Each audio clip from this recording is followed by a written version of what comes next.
Bonjour et bienvenue dans mon journal de lecture.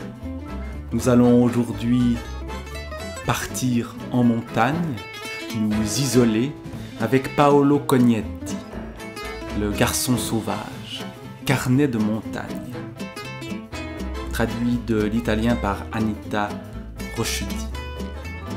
Aux éditions Zoé, avec ce petit cœur que ma bibliothécaire a collé sur ce livre-là, c'est son coup de cœur. Alors je vais l'enlever un tout petit peu juste pour qu'on voit le lieu à quoi ressemblait l'endroit où a vécu Paolo Cognetti pour écrire ce journal de montagne. Alors, de quoi s'agit-il ?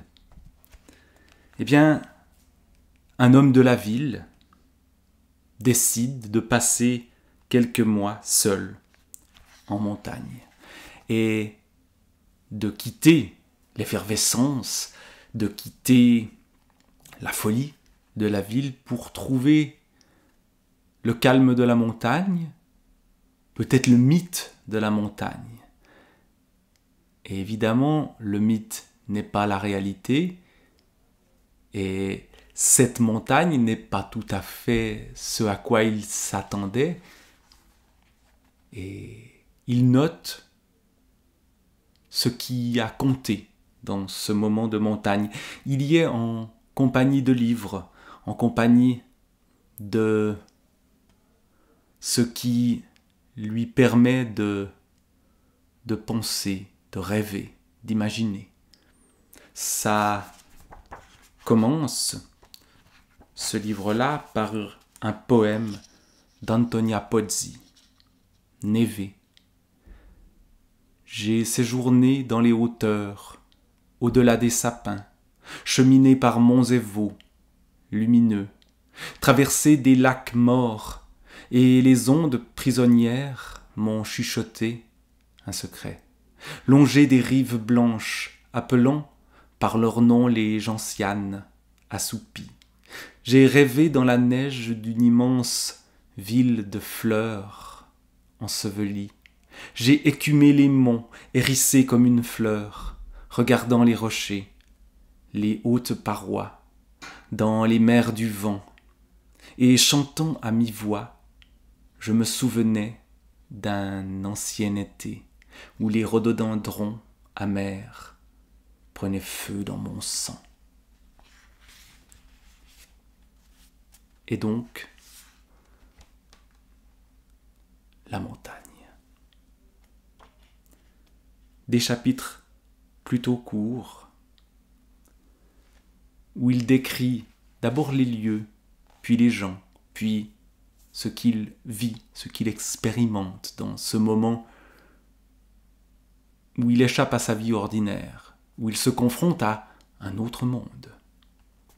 Il décrit la maison, la baïta. Il y a quelque chose de troublant à ouvrir une baïta au printemps. J'aérais en grand des pièces restées fermées pendant des mois, avec le gel pour seul maître et les lucarnes aveuglées par la neige. Je passais un doigt sur la table, la chaise, l'étagère où s'était déposée une couche de poussière, comme la cendre oubliée dans la cheminée. Peut-être qu'à leur manière, les maisons aussi sentent le temps qui passe, à moins que l'hiver ne dure pour elles qu'un instant. Je repensais à ce jour, 10 années en arrière, où je franchissais pour la dernière fois l'autre porte, non sans avoir tout embrassé longuement du regard. Le sens du retour n'était plus la vue, mais l'odorat cette fois, car c'était l'odeur du bois et de la résine qui m'assurait que j'étais de nouveau à la maison. Je lui demandai, l'hiver n'a pas été trop rude ? Je l'imaginais gémir et craquer les nuits de janvier où, à cette altitude, la température descendait à -20 degrés, puis jouir du pâle soleil de mars, les murs tièdes, la neige qui dégouline dans les gouttières. Si une maison a pour vocation d'être habitée, peut-être éprouvait-elle une joie tout à elle de voir à nouveau quelqu'un aller et venir avec du bois, faire le feu dans la cheminée, allumer le poêle, se laver les mains dans la cuisine. Ainsi, cette eau de neige et de roche circulait entre les murs comme de la sève dans un arbre, le feu comme du sang dans un corps. Et ensuite, après cette description de la maison, il y a la littérature, il y a la lecture, il y a les livres. Dans une nouvelle que j'aime beaucoup, qui a pour titre « Mes 4 maisons », Mario Rigoni-Stern revient sur les périodes de sa vie au travers des maisons qu'il a habitées. Toutes n'étaient pas réelles, on habite aussi une maison en se l'imaginant ou en l'empruntant à la mémoire des autres. Cet imaginaire des maisons, moi, il me parle beaucoup. Je suis de retour dans la maison où je suis né, mais une maison qui a été transformée et une maison qui travaille en moi, qui tient aussi de l'imaginaire. Mais il n'y a pas que la maison, il y a les lieux, il y a la topographie par exemple, titre d'un autre chapitre, il y a la neige bien sûr, il y a aussi les gens, le jardin, la nuit, les voisins. En juin, les bergers arrivèrent et ma solitude changea.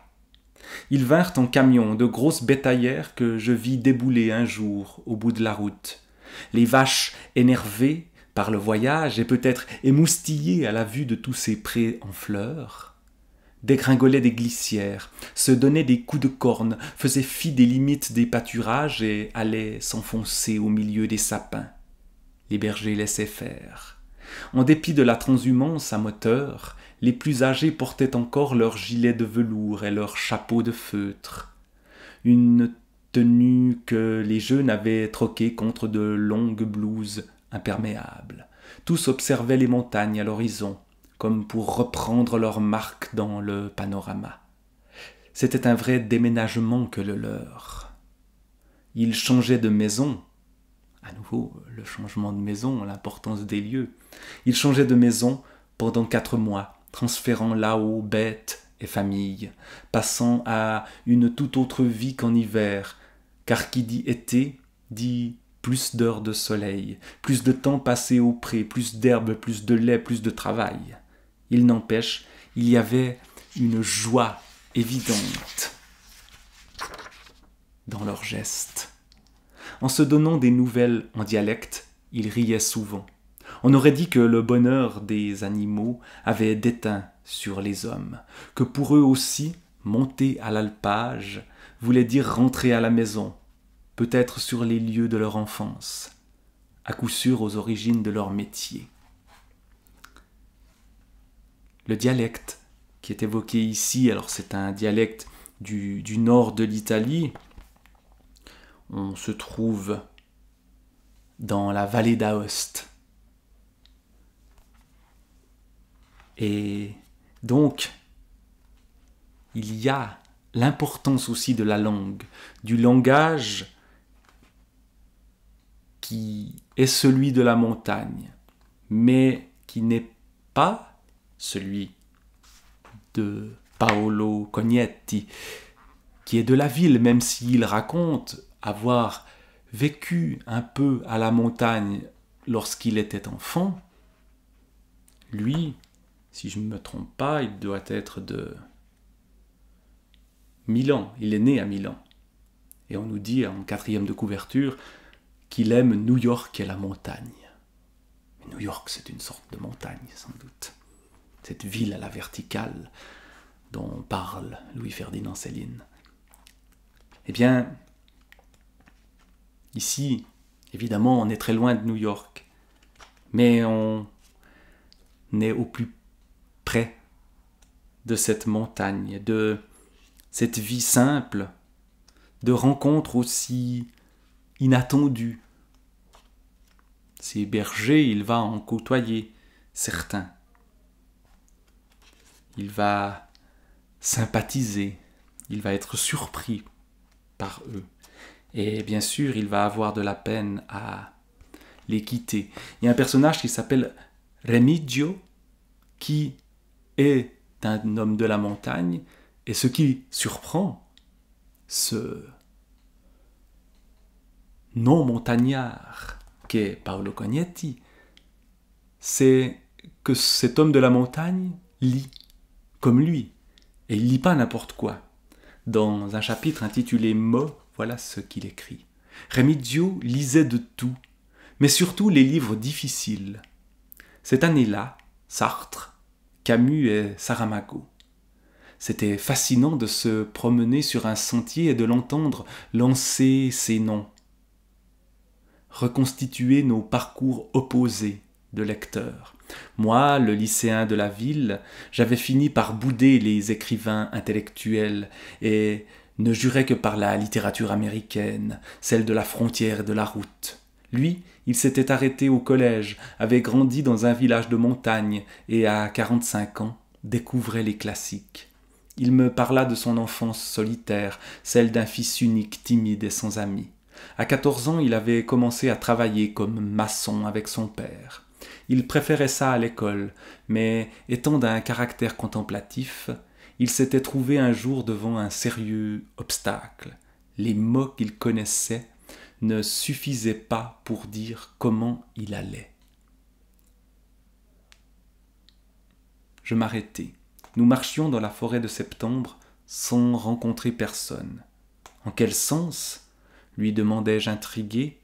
En ce sens m'expliqua Remigio qu'il avait toujours parlé dialecte, et que le dialecte a un lexique riche et précis pour ce qui est des lieux, des outils, des travaux, des pièces de la maison, des plantes, des animaux, mais qu'il devient vite pauvre et vague dès qu'on en vient à parler de sentiments. « Tu sais comment on dit quand on est triste ?» me demanda-t-il. « On dit « mi sembra lungo ». Je le trouve long, en parlant du temps. C'est le temps, quand on est triste, qui ne veut plus passer. Mais l'expression vaut aussi pour quand on est nostalgique, qu'on se sent seul, qu'on n'arrive pas à dormir, qu'on n'aime plus la vie qu'on fait. Remigio décida un jour que ces 3 mots ne sauraient lui suffire. Il lui en fallait d'autres pour pouvoir dire comment ça allait. Et il se mit à chercher dans les livres. C'est ce qui avait fait de lui un lecteur aussi avide. Il cherchait les mots qui lui auraient parlé de lui. Voilà, peut-être un sens profond de la lecture. Chercher les mots qui lui auraient parlé de lui. Chercher les mots qu'on n'arrive pas à trouver par soi-même, que la langue de tous les jours ne dit pas assez précisément, les chercher dans les livres. Par exemple, dans ce beau livre, Le garçon sauvage, carnet de montagne de Paolo Cognetti, où les mots et les éléments, les mots et les choses, les mots et les gens, les rencontres, s'harmonisent si bien. À la fin, il y a là des Alpes, puis un dernier vers.